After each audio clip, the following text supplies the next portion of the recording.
साथियों नमस्कार। साथियों, रमेश विधोड़ी ने जो कहा है उससे पूरे देश में बवाल मचा हुआ है। लेकिन रमेश विधोड़ी करें क्या? वो जिस पार्टी से आते हैं, जिस संगठन से आते हैं, लोगों का ये कहना है, एक्सपर्ट ये मानते हैं कि उनकी पार्टी के डीएनए में इस तरह की बातें हैं। तो जिस पार्टी के लोगों की डीएनए में इस तरह की सोच हो तो उस पर किसी को अचंभित होना या इनकी बातों पर आश्चर्य होना तो शायद कोई बड़ी बात नहीं है। तो बीजेपी के कई नेता, इंक्लूड रमेश विधोड़ी, पहले भी इस तरह के बयान देते आए हैं। और बीजेपी के कई नेता देश के गद्दारों को गोली मारो आपने सुनाई है। इसके बाद आपने देखा होगा कि हरिद्वार में किस तरह मुसलमानों को मारने काटने की बात की गई। और कई जगह मुस्लिम के खिलाफ तो पूरा एक एजेंडा चलाया जा रहा है इस वक्त देश में।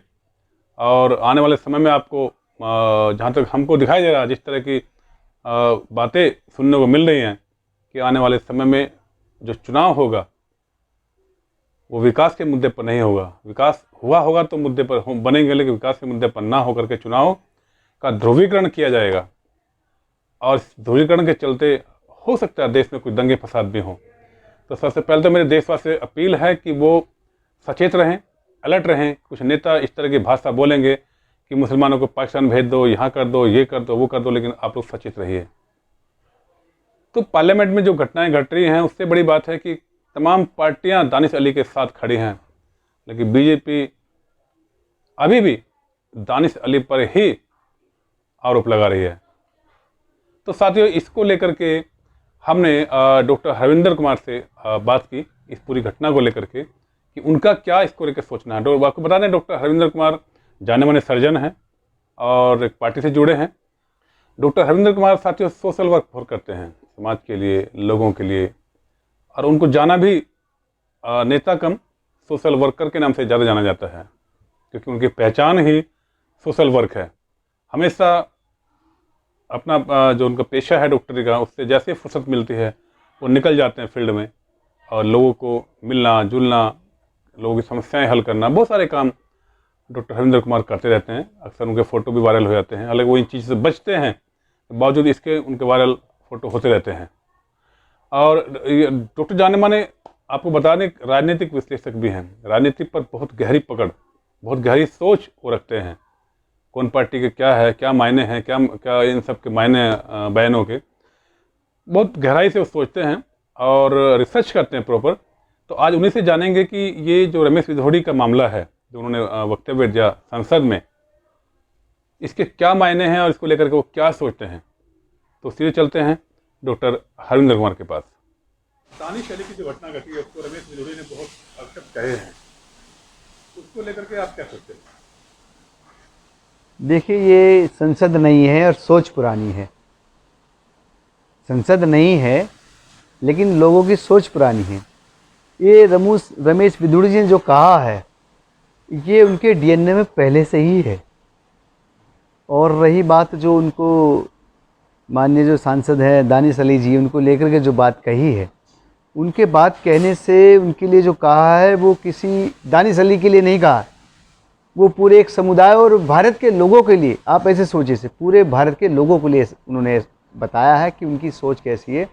जिस विचारधारा से, जिस पार्टी से, जिस संगठन से वो चुन करके आते, उनकी सोच को उन्होंने पार्लियामेंट में प्रकट कर दिया। और ये कोई पहले अकेले रमेश विधोड़ी जी नहीं हैं, ये पहले से ही ऐसा करते आए हैं।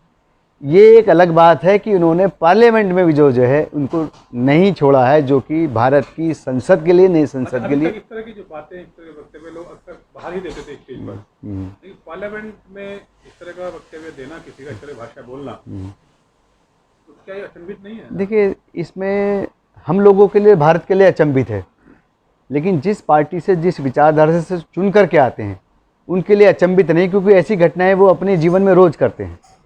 अगर अचंभित होते तो रमेश विधोड़ी जी, उनके ऊपर कोई ना कोई दंडात्मक कार्रवाई होती। आप जैसे संजय सिंह को देखिए, उन्होंने मणिपुर पे सवाल किया था और वो संसद से गायब हो गए।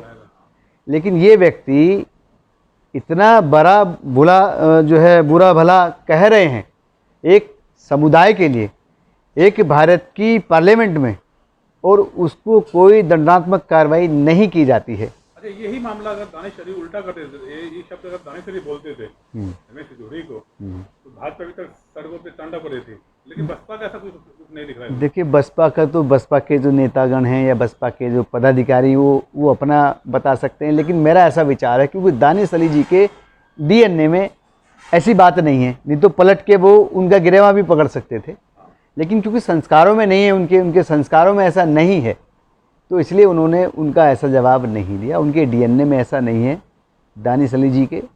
लेकिन इनको तो बचपन से ही जिस विचारधारा से बीजेपी से जैसे आते हैं रमेश विधुड़ी जी, उनको तो बचपन से ही ऐसे सिखाया जाता है। और मैं तो बड़ा ताज्जुब मानता हूँ इस बात के लिए कि जो लोग बीजेपी में, जो मुस्लिम समुदाय से आने वाले लोग जो बीजेपी की राजनीति करते हैं, वो रात को कैसे सो जाते हैं, ये सोच करके आज जो दानिश अली जी के साथ हुआ, वो सोच करके उनको नींद आ रही है या नहीं आ रही है, या कैसे उन लोगों के साथ खड़े हैं।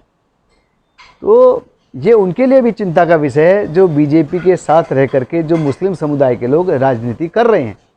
तो सुना आपने, डॉक्टर हरिंदर कुमार का साफ कहना है कि ये बातें कोई नई नहीं है, ये तो बीजेपी के डीएनए में है।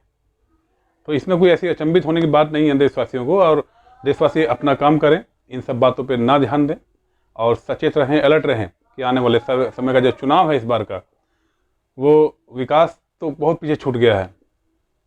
लोग अब, एक कहावत है कि हम तुम्हें इतनी गोली मारेंगे कि सोचोगे कि सांस कहाँ से लें, और है ना, तो यहाँ हम कह सकते हैं कि हम तुम्हें इतने मुद्दे देंगे कि सोचते रह जाओगे क्या मुद्दा उठाएं और क्या छोड़ें। साथ तो वीडियो को लेकर के आपके कमेंट्स हमें जरूर चाहिए, आप क्या सोचते हैं हमें कमेंट्स में जरूर बताइएगा। वीडियो अच्छा लगे तो उसको शेयर कीजिएगा। बहुत बहुत धन्यवाद।